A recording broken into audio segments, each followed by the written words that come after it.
नमस्कार दोस्तों, आज की कहानी है बेटी ब्याही है बेची नहीं।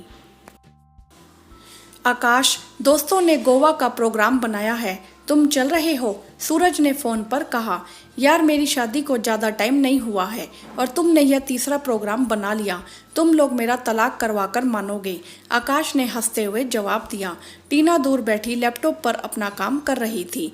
टीना आकाश की लव मैरिज है और शादी को 6 महीने हुए हैं। हनीमून के बाद वो दोस्तों के साथ 2 बार ट्रिप पर जा चुका है। माता पिता की इकलौती संतान है तो लाड़ प्यार में कोई कुछ नहीं कहता। आकाश स्वभाव से जिद्दी और लापरवाह था। टीना बहुत सुलझी हुई पढ़ी लिखी समझदार लड़की थी। कभी भी आकाश को जिम्मेदारियों का एहसास कराने लगती तब सासू माँ बीच में आ जाती। माता पिता की इच्छा के विरुद्ध प्रेम विवाह था तो अपने माता पिता से कुछ बोल नहीं पाती। आकाश और टीना दोनों प्राइवेट फर्म में काम करते थे। दोनों काम के दौरान ही एक दूसरे के करीब आए। सुनो, इस बार हमारी कंपनी का परफॉर्मेंस अच्छा नहीं रहा, सो सेल बढ़ाने वाले कर्मचारियों को अवार्ड और इंक्रीमेंट मिलेगा और बाकी कर्मचारियों को सैलरी। तुम कहना क्या चाहती हो? मेरे ट्रिप का सुनते ही तुम्हें कंपनी की परफॉर्मेंस याद आ गई? आकाश ने टीना की बातें पूरी सुने बिना उसे चुप करा दिया। उसने अपना लैपटॉप बंद कर दिया और सोने चली गई। टीना की चिंताएं गहराने लगी। उसने मन ही मन सोच लिया था उसे अपने करियर में एक मुकाम हासिल करना है। आकाश अपने टिकट और होटल की ऑनलाइन बुकिंग कर गोवा के बीच के सपनों में खो गया। टीना, आकाश कहाँ है? फ़ोन आउट ऑफ कवरेज, 2 दिन से ऑफिस नहीं आया, बॉस ने टीना से पूछा। टीना को जवाब नहीं सूझ रहा था। सर, देखो, उसे सैर सपाटे का शौक है तो अपना निजी काम शुरू कर ले, जहाँ खुद बॉस हो। हमारे यहाँ ऊपर भी बॉस हैं, हमें भी जवाब देना होता है। यह आखिरी वार्निंग है, बता देना उसे। सारे ऑफिस के सामने बॉस के ताने टीना को शूल की तरह चुभ गए। कहाँ जाऊँ, किसे मन का हाल बताऊँ, कैसे भंवर में आ फंसी हूँ जो निकलने का रास्ता सूझ ही नहीं रहा। घर पहुँचकर सास टीना को बोली, कहाँ गई थी बहू, बड़ी देर हो गई आने में। हाँ मम्मी, मीटिंग लेट तक चली, कल क्लोजिंग है, थोड़ा लेट ही होगा। थकी हुई टीना बोली, अब छोड़ दे, जॉब क्या करना है, कौन सा सरकारी है, घर गृहस्थी पर ध्यान दे। अब बस एक ही इच्छा है, एक नन्हा बाल गोपाल इस आंगन में खेले। सास ने टीना को आशा भरी निगाहों से देखते हुए कहा।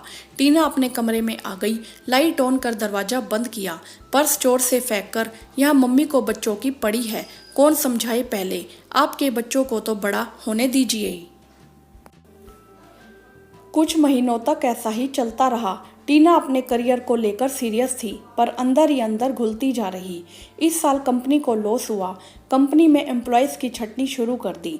एक तरफ आकाश की जॉब पर खतरा मंडराने लगा, दूसरी तरफ टीना एम्प्लॉय ऑफ द ईयर चुनी गई। ऑफिस में सब लोग टीना को बधाई दे रहे थे। एक बधाई आकाश के मुंह पर थप्पड़ की तरह पड़ रही थी। घर आकर आकाश ने गुस्से में अपना बैग फेंका। क्या हुआ बेटा, इतना गुस्सा, कुछ हुआ क्या? बहू कहाँ है? दोस्तों के साथ पार्टी करने गई है, आज उसे अच्छे कर्मचारी का अवार्ड मिला है। आकाश गुस्से में बोला, यह भी कोई बात हुई? शादीशुदा औरतों की पति के बिना कौन सी पार्टी होती है? आने दे, मैं खबर लेती हूँ। आकाश को टीना का अवार्ड मिलना काफ़ी खल रहा था क्योंकि उसका ईगो हर्ट हुआ। वो बिना खाए पिए सो गया। टीना के घर पहुँचते ही सासू माँ ने महाभारत कर दिया। यह मैडम होटल का अच्छा और बढ़िया खाना खाकर दोस्तों के साथ मौज मस्ती करके आ रही है, उधर मेरा बेटा बिना खाए पिए सो गया।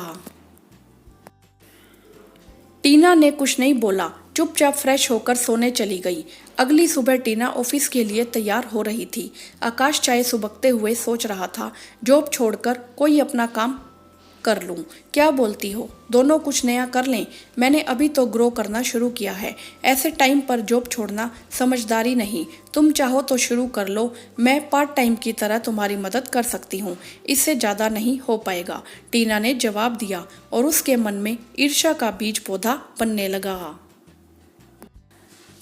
आकाश का बर्ताव टीना के प्रति बिगड़ने लगा। अपनी माँ के सपोर्ट से वह टीना को खरी खोटी सुनाने का कोई मौका नहीं छोड़ता। आखिर परेशान हो टीना ने पिता को फ़ोन कर दिया। क्या बात है, आज मेरी बेटी को घर फ़ोन करने की फुर्सत मिल गई। पिता ने टीना के साथ ठिठोली की। टीना कुछ बोल नहीं पाई, रोने लगी। टीना के पिता उसके ससुराल घबराए हुए पहुंचे। आकाश और टीना ने अपनी अपनी बात रखी। टीना के पिता ने सारी बात सुनकर, बेटी तू अपना सूटकेस लेकर आ, इतना सब कुछ हो गया, तूने तो हमें पराया ही कर दिया। हर बार बिजी हूँ, बहुत काम है, बोल, अपना दर्द छुपाती रही। ये क्या समधी जी, आप अपनी बेटी को समझाने की बजाय सिर पर चढ़ा रहे हैं।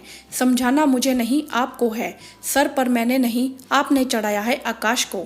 मेरी बेटी भी इकलौती है, उसने तो कभी अपनी जिम्मेदारियों से मुंह नहीं मोड़ा। अच्छी बहू बनकर दोनों घरों का मान सम्मान बनाए रखा। मैंने अपनी बेटी ब्याही है, बेची नहीं। उसे अकेला समझने की भूल मत करना।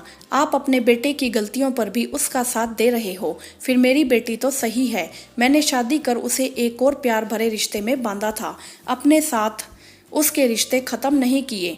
टूट चुकी टीना को पिता के शब्दों ने जैसे नवजीवन का संचार कर दिया हो। आकाश दूर स्तब्ध खड़ा, क्योंकि वो सोच रहा था टीना के पिता गिड़गिड़ाएंगे, तभी उसका ईगो संतुष्ट होगा। वैसा कुछ नहीं हुआ। टीना अपना सामान पैक कर पिता के साथ घर से बाहर आ गई। पिता ने डिक्की में बेटी का सूटकेस रखा, टीना को अंदर बिठाया, खुद बैठने लगे। जब आपका बेटा अपनी पत्नी को मान सम्मान देने और अपनी गलती सुधारने योग्य हो जाए, तब अपनी बहू को ले जाना। तब तक मैं अपनी बेटी को ले जा रहा हूँ। टीना के पिता ने हाथ जोड़े और अपनी गाड़ी में बिठा टीना को साथ ले गए।